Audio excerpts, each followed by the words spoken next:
말씀 함께 찾도록 하겠습니다. 누가복음 14장 10절에서 11절 말씀입니다.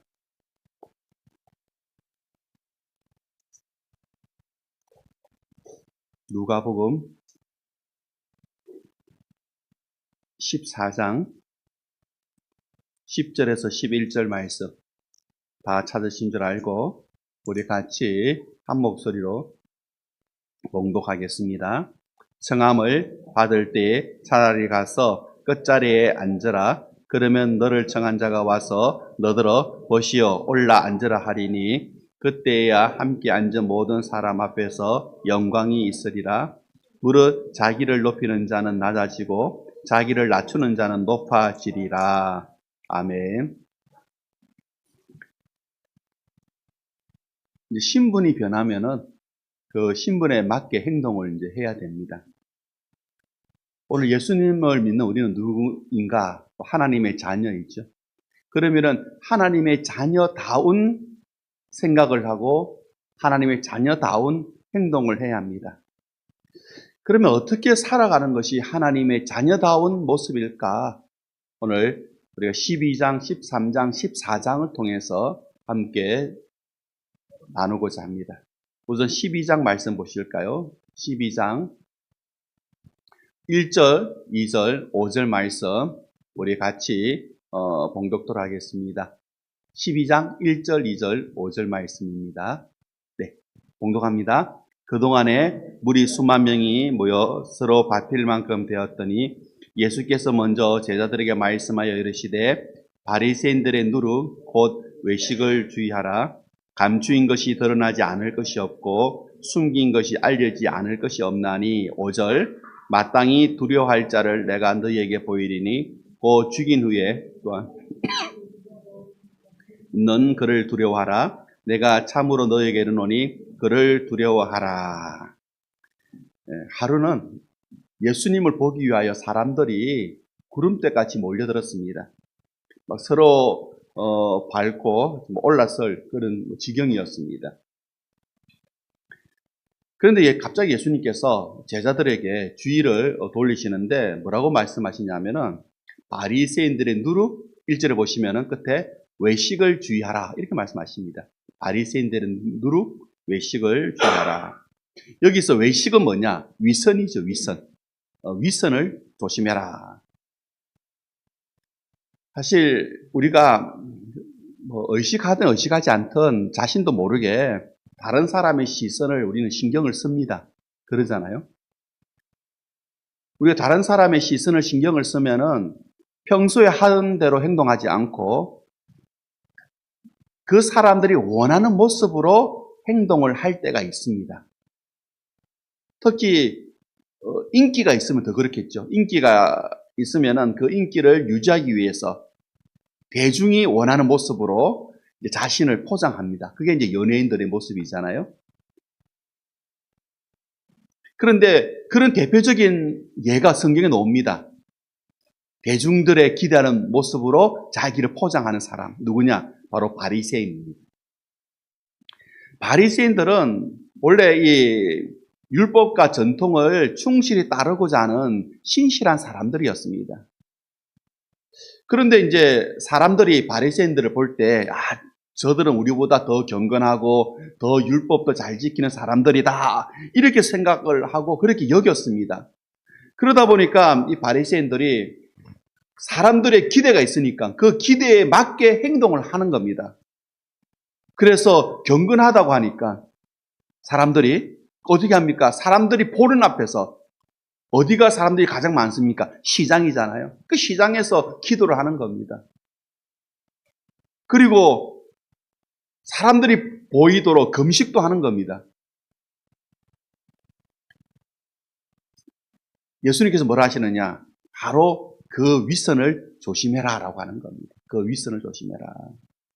사실 우리도 비슷한 경험이 있습니다. 교회 생활을 하다 보면 사람들이 기대를 합니다. 경건한 사람, 믿음 좋은 사람, 그렇게 기대를 하잖아요. 근데 그 기대에 부응하고 싶은 마음이 있습니다. 좋은 말로 기대에 부응하고 싶은 마음이고, 다르게 말하면은 자신을 포장하고 싶은 거죠. 그래서 사람들이 원하는 모습으로 나를 포장해서 살아가려고 하는 겁니다. 그런데 여러분 2절 말씀해 보시면은 뭐라고 되어 있습니까? 예수님 앞에서 숨길 수가 없다라고 되어 있습니다. 아무리 나를 포장해도 예수님 앞에서는 숨길 수가 없다. 다 드러난다는 겁니다. 그래서 여러분 포장할 필요 없습니다. 교회에서. 경건한 사람인 척 포장하지 말고 경건한 사람이 되면 되는 겁니다. 그러면 누가 경건한 사람이냐? 사람들의 시선이 아니고요. 하나님의 시선을 두려워하는 사람입니다. 그게 5절 말씀이잖아요. 5절에 보시면은 정말 우리가 두려워해야 될 것은 뭐냐? 사람들의 시선이 아닙니다. 누굽니까? 하나님이라는 겁니다. 하나님을 두려워하면서 살아가는 사람이 바로 경건한 사람이다라는 것이죠. 우리 12장 15절 말씀 같이 한번 보실까요? 네, 봉독합니다. 그들에게 이르시되 삼가 모든 탐심을 물리치라. 사람의 생명이 그 소유에 넉넉한 데 있지 아니하리라 하시고 21절 자기를 위하여 재물을 쌓아두고 하나님께 대하여 부요하지 못한 자가 이와 같으니라. 예수님을 애워싸고 있는 무리 중에 한 사람이 예수님께 나왔습니다. 그리고 예수님께 부탁합니다. 뭐라고 부탁하느냐? 선생님, 내 형에게 말씀 좀 해주셔서 유산을 나와 나누게 해주십시오. 이렇게 부탁을 합니다. 유산 문제를 좀 해결해 달라고 합니다. 근데 예수님께서 뭘 하시냐면은 내가 너희 물건을 나누는 사람이냐? 그러면서 하시는 이야기가 15절입니다. 뭐라고요? 탐심을 물리치라 이렇게 말씀하십니다. 그리고 난 다음에 예수님께서 비유로 말씀하시는데 그 비유가 뭐냐? 그 다음 말씀에 보시면은 한 부자가 있었다는 겁니다. 열심히 일을 해서 곡식을 많이 모았습니다. 곡간이 작아서 곡간을 더 크게 짓고 그 곡간에 곡식을 다 쌓아두었습니다. 평생 먹을 수 있는 양, 아니 자신의 후손들도 넉넉히 먹을 수 있는 양, 그런 곡식을 창고에 쌓아두었습니다. 이제 남은 일은 뭡니까? 평생 먹고 놀면 되는 겁니다. 먹고 놀면 되는 거죠. 왜? 창고에 가득 있으니까. 그런데 하나님께서 뭐라고 말씀하시느냐? 이렇게 말씀하십니다. 비유에서 오늘 밤에 내가 너를 데려가면은 저 쌓아둔 곡식이 누구 것이 되느냐? 이렇게 물으시는 겁니다. 비유이죠. 그런데 여러분, 주중에 아마 이 말씀을 여러분들이 묵상하셨을 텐데요. 사실 이 부자가 잘못한 게 있습니까? 열심히 일해서 곡식을 쌓아둔 것밖에 없잖아요. 남을 착취했다는 이야기가 없습니다. 비유에서. 남을 해코지했다는 이야기도 없습니다. 그냥 열심히 노력해서 부자가 된 겁니다. 그런데 예수님은 뭐라고 하시느냐? 21절에 보시면은 자기를 위하여 재물을 쌓아두었다라고 하시면서 하나님께는 부요하지 못하다 이렇게 말씀하시는 겁니다. 잘못했다, 잘못하지 않았다는 이야기가 아니고요. 이 비유에서 하나님께 부요하지 못했다라는 겁니다. 왜 하나님께 부요하지 못했느냐? 무슨 말입니까? 여러분 이게 참 중요합니다. 우리의 생명, 우리의 소유, 내 삶, 그리고 내 모든 시간, 하나님이 원하는 방식대로 하나님께 영광을 돌리는 데에 사용되어져야 한다라는 겁니다. 그 이야기를 하고 있습니다. 21절 보시면은 자기를 위하여 재물을 쌓아두는 것은 하나님께 대하여는 뭐 하다고요? 부요한 것이 아니다라고 하는 겁니다. 하나님과는 상관없는 것이라고 이야기하는 겁니다.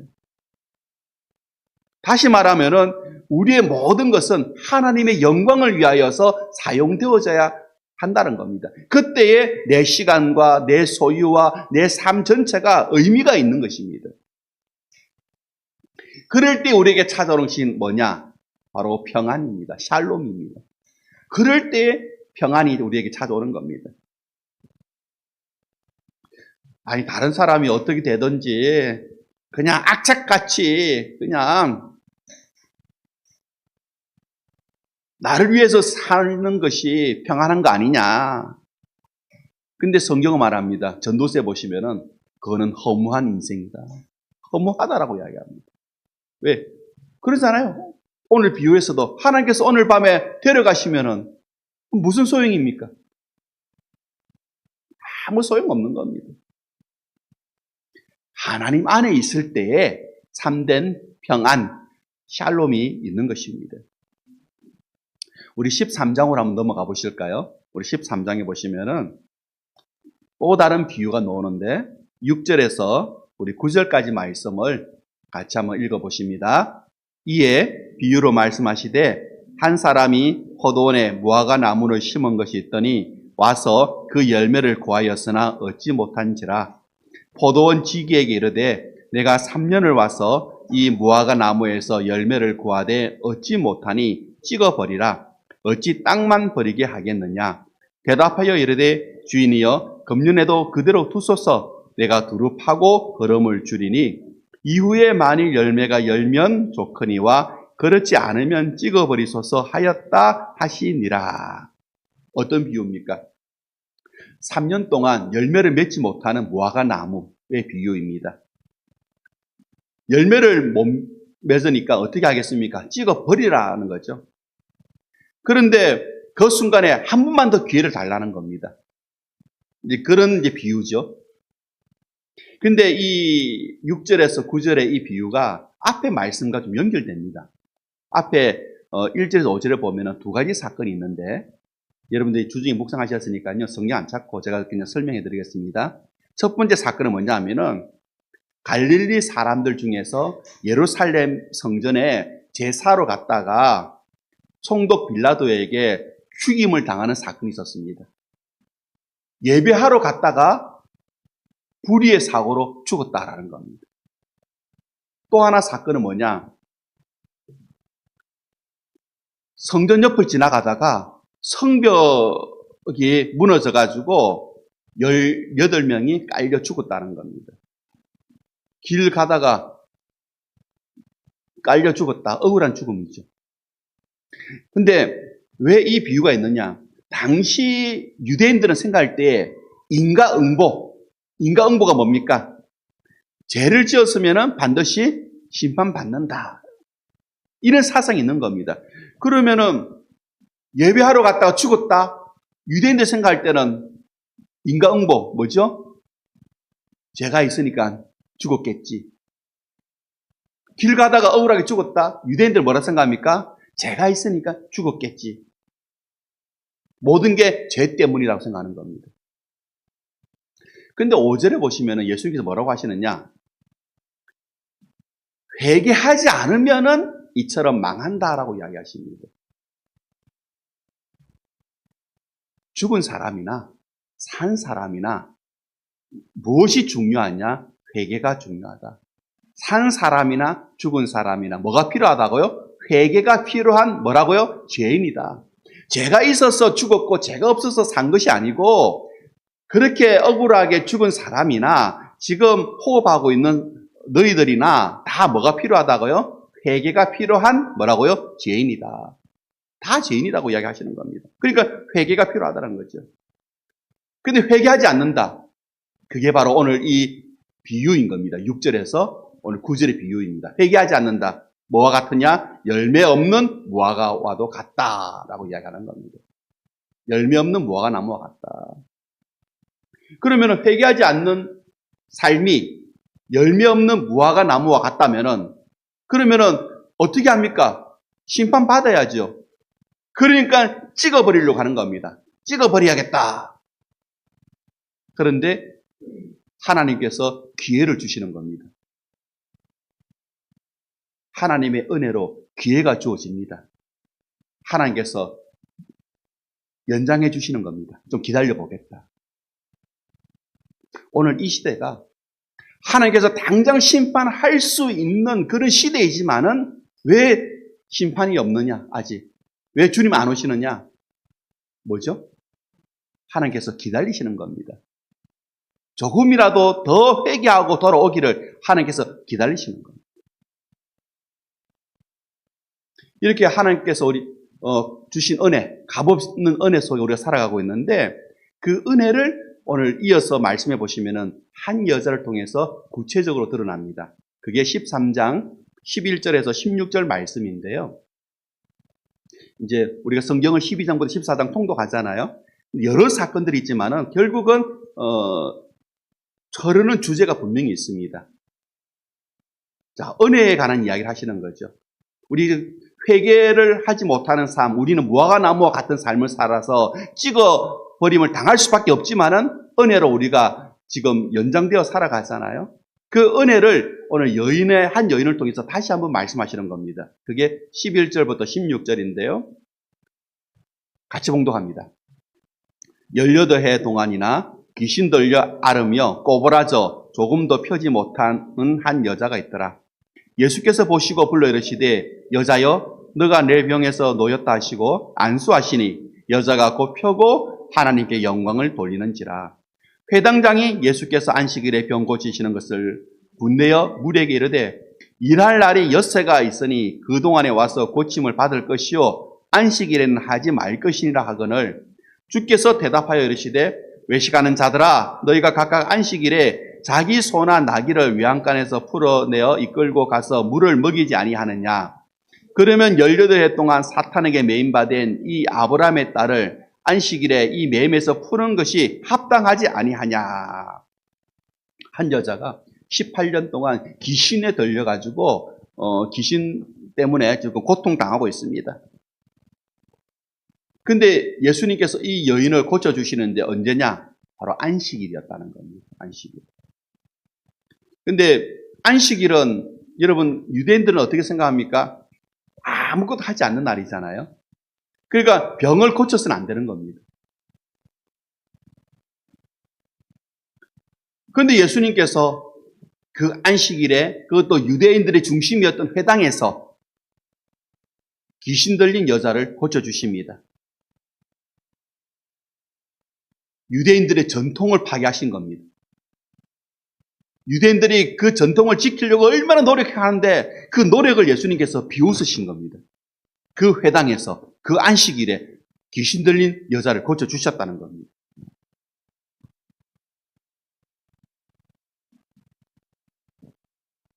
하나님의 은혜이죠. 하나님의 은혜를 이야기하는 겁니다. 하나님의 은혜는 장소를 초월하고 시간을 초월한다라는 거예요. 그러면 이 은혜 받은 사람들은 어떻게 해야 되느냐? 좁은 문이라고 하는 신앙의 여정을 걸어가야 한다는 겁니다. 사실 우리가 다 은혜 받았지 않습니까? 그렇죠? 이렇게 우리가 호흡하고 있는 것 자체가 은혜입니다. 왜? 하나님께서 아직까지는 저와 여러분에게 뭐가 있어서 소명이 있기 때문에 우리를 살려두신 거죠. 아니면 벌써 데려가셨겠죠. 그러니까 우리가 지금 은혜인 거죠. 그러면 이런 은혜를 받은 사람들은 좁은 문을 통과해야 됩니다. 자, 우리 24절 말씀 보실까요? 24절 같이 봉독합니다. 좁은 문으로 들어가기를 힘쓰라. 내가 너에게 이르노니 들어가기를 구하여도 못하는 자가 많으니라. 하나님의 은혜를 깨달았으면은 이제는 여러분 좁은 문을 통과하셔야 됩니다. 하나님의 은혜가 값없다고 여러분 싸구려가 아닙니다. 하나님의 은혜를 받았으면은 나는 이제부터 좁은 문으로 들어가는 삶을 살겠다라고 결단을 하셔야 되는 겁니다. 여러분 우리가 신앙생활을 하는데 넓은 길은 없습니다. 편한 길은 없다는 겁니다. 어쩌면 쉽고 넓은 길은 여러분 사람의 길이고 성경은 그것은 멸망의 길이다라고 이야기합니다. 좁은 길로 가라는 겁니다. 좁은 문으로 가라는 겁니다. 그러니까 여러분 신앙생활이란 것이 이게 참 쉽지 않습니다. 그죠? 힘듭니다. 그러나 누가 함께 하시느냐? 성령님이 함께 하시는 줄 믿습니다. 힘들기 때문에, 쉽지 않기 때문에, 바로 눈앞에 넓은 길이 있는데 또 불구하고 좁은 길을 택하여 가야 하는 것이 신앙의 길이기인데 그렇게 갈 수 있는 것은 성령님이 함께 하신다라는 겁니다. 오늘 14장까지 말씀을 이제 좀 나누고 이제 정리하겠습니다. 우리 14장 한번 보실까요? 그 일주일 동안 말씀을 좀 묵상하면서 이 말씀이 오늘 특별히 좀 다가오는 말씀이었는데요. 성도님들마다 좀 다르실 겁니다. 근데 우리가 14장 10절, 11절 같이 봉독합니다. 청함을 받을 때 차라리 가서 끝자리에 앉으라. 그러면 너를 청한 자가 와서 너더러 보시어 올라 앉으라 하리니 그때에 함께 앉은 모든 사람 앞에서 영광이 있으리라. 무릇 자기를 높이는 자는 낮아지고 자기를 낮추는 자는 높아지리라. 유대인들의 식사 문화를 보면은 이미 자리가 배정되어 있습니다. 자리가. 중요한 위치대로. 제가 이제 제주도에 월드비전 이제 제주지부 간사를 할 때 후원 행사를 위한 이 만찬 자리가 있었습니다. 그래서 제주도의 기관장들을 다 모시고 하는데 이제 도지사, 그다음에 제주시장, 그다음에 도의회 의장, 그다음에 그 언론사 대표들, 하여튼 그런 기관장들 이렇게 또 여러 이렇게 모시고 하는데 그때 제가 교회 생활만 하다가 그걸 잘 몰라가지고 자리 배치를 제가 잘못했습니다. 끝나고 난 다음에 얼마나 혼이 났는지 저는 그때 알았습니다. 그 언론사 기관장하고 이 시장 이분들하고 같은 자리에서 같은 위치에서 자리를 배정해야 된다는 걸 그때 처음 알았습니다. 교육감, 그다음에 의장, 시장, 언론사 사장 이런 분들은 같은 레벨이다라는 걸 처음 알았습니다. 근데 제가 그 자리 배치를 잘못해가지고 행사 끝나고 난 다음에 그 신문사를 찾아가가지고 얼마나 사정 했는지 몰라서 그렇다고 실수했다고 그런 적이 있었습니다. 참 중요하더라고요. 근데 유대인들의 식사 문화가 그렇습니다. 자리 배치가 있습니다. 자리 배치가. 이미 중요한 손님들이 앉을 자리가 내정되어 있다는 겁니다. 그런데 어떤 사람이 나는 자기 생각에 나는 중요한 사람이야 생각하고 좋은 자리에 딱 앉으려고 하는 겁니다. 좋은 자리에. 그 얘가 누구냐? 바리새인들이죠. 바리새인들은 나 정도면은 중요하지 않느냐 생각하고 가장 높은 곳에 앉으려고 했다는 겁니다. 근데 오늘 제자들이 이렇게 살아간다면 이게 제자의 모습일까? 예수님께서는 이 말씀을 통하여서 겸손을 지금 이야기하시는 겁니다.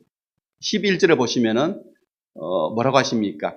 자기를 높이는 자는 낮아지고 자기를 낮추는 자는 높아지리라고 이야기하잖아요.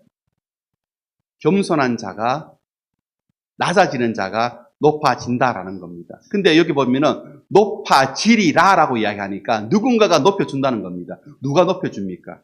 바로 하나님이시라는 겁니다. 하나님이시다. 여러분들이 겸손한 자리에, 여러분들이 낮은 자리에 스스로 있기를 원하신다면은 하나님께서 여러분을 높여주실 줄 믿습니다. 이게 신앙의 원리입니다. 하나님이 나를 높여주신다. 이 말은 우리는 하나님 손길 아래에 있다는 겁니다. 하나님 손길 아래에 있다. 근데 우리는 너무 이걸 잊어버립니다. 하나님이 나를 높여주시고 하나님 나를 낮춰주시는데 다시 말하면 우리의 인생은 하나님의 손길 그 아래에 있는데 이걸 잊어버리고 내 인생은 내가 주인인 것처럼 살아간다는 겁니다. 내가 주인인 것처럼 내 인생을 살아간다는 거지. 내가 주인이니까 나보다 높을 사람 없잖아요. 내 인생이 내가 주인입니다. 그러면 나보다 높은 사람 없습니다. 그러다 보니까 다른 사람과 비교하면서 더 높아지려고 하는 겁니다. 내가 제일 높은 줄 알았는데 저 사람이 나보다 더 높네? 더 많이 가졌네? 그럼 내가 질 수 없지. 내가 더 높은 자리에 내가 더 많이 가져야지. 그렇게 해서 더 높아지려고 하는 겁니다. 그래서 다른 사람과 비교합니다. 나는 저 사람들보다 더 많이 가졌어. 그러면 뭔가 대단한 것처럼 교만에 빠져버립니다. 대단한 것처럼 교만에 빠져버립니다. 그게 오늘 여러분 14장에 나오는 바리새인들의 모습이라는 겁니다. 하나님 앞에서 자신을 보지 못하고 그냥 나는 내 정도면 괜찮아 이렇게 생각하면서 거짓된 희망을 품고 살아간다는 거죠. 그런데 하나님이 나의 주인 되신다라고 생각한다면 그럴 수 없는 겁니다.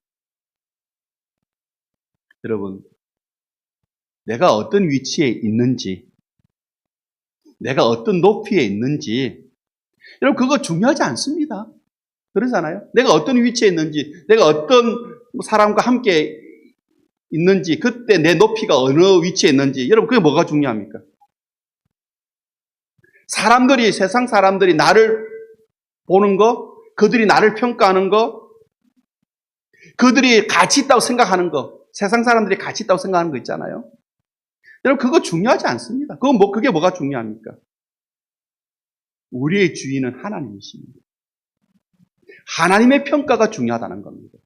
하나님이 나를 어떻게 보시는지, 하나님이 나를 어떻게 평가하시는지, 하나님께서 가치 있다고 생각하는 것이 무엇인지, 그게 중요한 거죠. 그게 진짜입니다, 여러분. 그게 진짜입니다. 사람들의 평가가 아니고 하나님의 평가가 진짜라는 겁니다. 여러분 그렇게 믿으십니까? 그러면은 여러분 하나님께서 중요하게 생각하는 것, 나도 중요하게 생각할 수밖에 없습니다. 하나님께서 가치 있다고 말씀하시는 거, 나도 가치 있다고 믿을 수밖에 없습니다. 하나님이 내 인생의 중심에 계시기 때문에 우리는 그분 중심으로 살아가야 한다라는 것입니다. 그게 신앙의 모습이죠. 그러면 오늘 이 시간에 한번 좀 내 신앙이 어디 위치에 와 있는지, 정말 우리가 제자의 모습을 갖고 있는지 한번 좀 스스로 평가해 봤으면 좋겠습니다. 제가 몇 가지 질문을 한번 해보겠습니다. 대놓고 자랑하지는 않지만 남보다 나은 어떠함을 내세우며 그것으로 다른 사람을 판단하진 않는가? 이해되시는 질문이죠? 대놓고 자랑하지는 않습니다. 그런데 나의 어떠함을 내세우며 그 어떠함 때문에 다른 사람을 판단하진 않는가? 또 하나 질문해 볼까요? 자신의 진짜 모습은 보지 못하고 나는 괜찮은 사람이야 라고 생각하고 있지는 않는가? 내 진짜 모습은 보지 못하고 이 정도면 뭐 괜찮아 이렇게 생각하지는 않는가? 또 하나, 나에게 주어진 시간과 물질 나만 위하여 사용하고 있지는 않는가?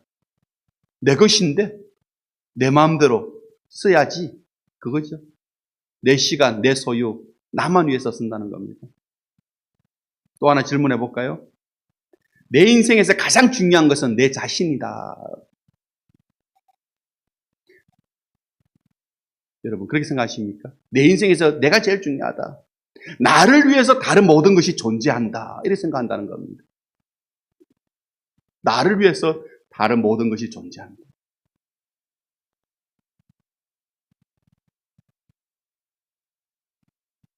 마지막 질문 하나 더 해볼까요?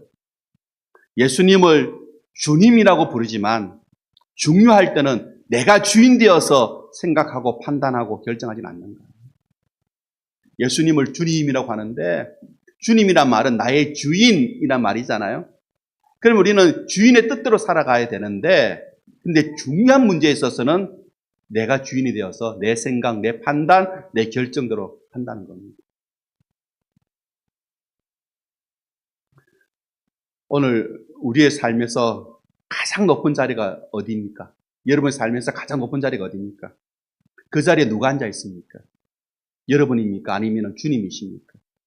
만약 내가 앉아 있다면은 여러분 그 자리 내어드려야 됩니다. 나는 내려와야 합니다. 주님께서 그 자리에 앉으셔야 됩니다. 내 삶이 내 것이 아니다.